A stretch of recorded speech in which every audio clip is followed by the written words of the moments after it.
ভোরের আলো ফুটতে না ফুটতে ব্যারাকপুর শিল্পাঞ্চলে লঞ্চ নিয়ে বেরিয়েছেন সাধারণ মানুষের কি উৎসাহ দেখছে? এটা পরম্পরা ভাই, অনেক দিন ধরে করি, আজ থেকে না, এটা বহুদিন ধরে চলছে। এটা আমার 600 বছর ধরে এই পুজোটা হয়। এখন সোশ্যাল মিডিয়া যুগ হয়ে গেছে, অনেক প্রচার হয়ে গেছে না। একটা সময় ছিল কোনো মিডিয়া নেই, কোনো এ নেই, সে নিয়ে এখন গুরুত্ব ছিল না।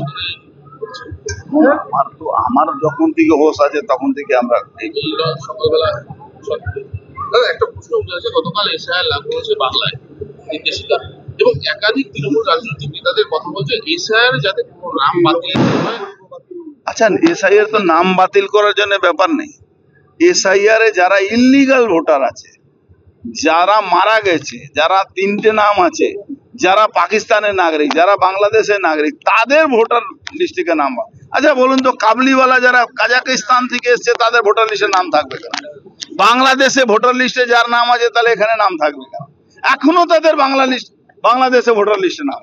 ভারতবর্ষের election commission, Bangladesh election commission থেকে সব তথ্য নিয়ে এসছে কি ওখানে বাংলাদেশে এদের নাম আছে।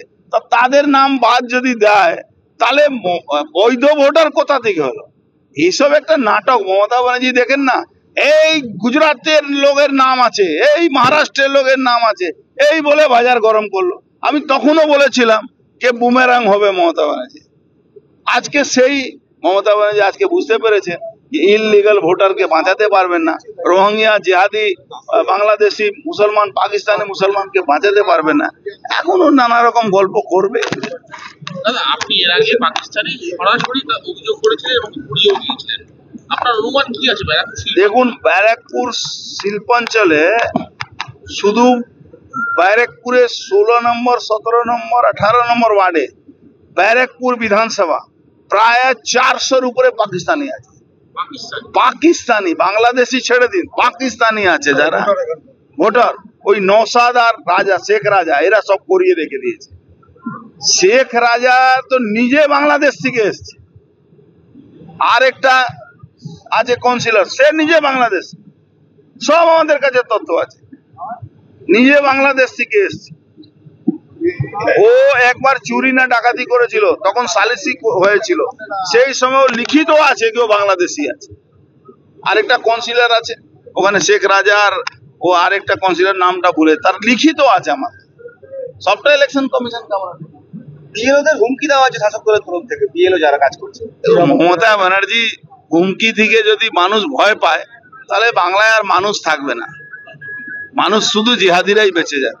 যেভাবে মমতা ব্যানার্জি ইনশাআল্লাহ খুদা হাফিজ আর হিন্দু ধর্ম, গন্ধা ধর্ম, হিজাব পরে নামাজ পড়া, তাতে তো পশ্চিম বাংলা এক্সটেন্ডেড বাংলাদেশ উনি করে দিয়েছে। বাংলাদেশে তো পশ্চিম বাংলা তো ভারতবর্ষের মধ্যে নেই উনার হিসাবে। উনি এখানকার প্রধানমন্ত্রী, উনি এখানকার রাষ্ট্রপতি, উনি এখানকার পুলিশ মন্ত্রী, উনি এখানকার স্বাস্থ্যমন্ত্রী, সবটাই ফেল। আচ্ছা, আগুন জ্বালিয়েই দেখুক। আমরাও আমন্ত্রণ জানাচ্ছি মমতা ব্যানার্জি, যারা এইসব আগুন জ্বালাবো, লন্ডু ভন্ডু করে দেবো, আগুন জ্বালিয়ে দেবো, তেজাব খাইয়ে দেবো, তাদেরকে বলছি আগুনটা জ্বালিয়ে দেব। বলছেন যে নরেন্দ্র মোদী এবং অমিত শাহকেও আমরা ছাড়বো। আমি তো বলছি জ্বালিয়ে দেখুক। লাঠি উঁচু করলে পুরো মাঠ ফাঁকা হয়ে যায়, আবার এরা আগুন জ্বালিয়ে দেবে। কারা আগুন জ্বালাবে? পুলিশ বাদ দিয়ে দিন, তৃণমূল কংগ্রেসকে দেখা যাবে না। যেদিন অভিষেক ব্যানার্জি ওই কি নাম, ওই লিপস এন্ড মাউন্টে কেসে অ্যারেস্ট হবে, আমি কলকাতা থেকে ব্যারাকপুর আসতে দেখবেন অর্ধেক তৃণমূল সাফ হয়ে গেছে, নেই তৃণমূল বলে হতেই হবে। যাবে কোথায়? চোররা অ্যারেস্ট হবে না? মমতা ব্যানার্জিকে অ্যারেস্ট হতে হবে।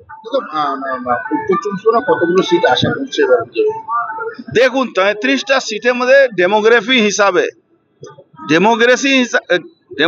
হিসাবে আমার যতটুকু ধারণা আছে 23 থেকে 25টা সিট বিজেপি পাবে আজকে মুহূর্তে।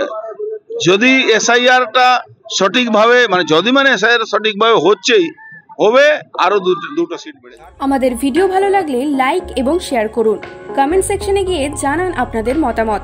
আরো ভিডিও পেতে আমাদের চ্যানেল সাবস্ক্রাইব করুন এবং প্রতি মুহূর্তে খবরের আপডেট পেতে প্রেস করুন বেল আইকন।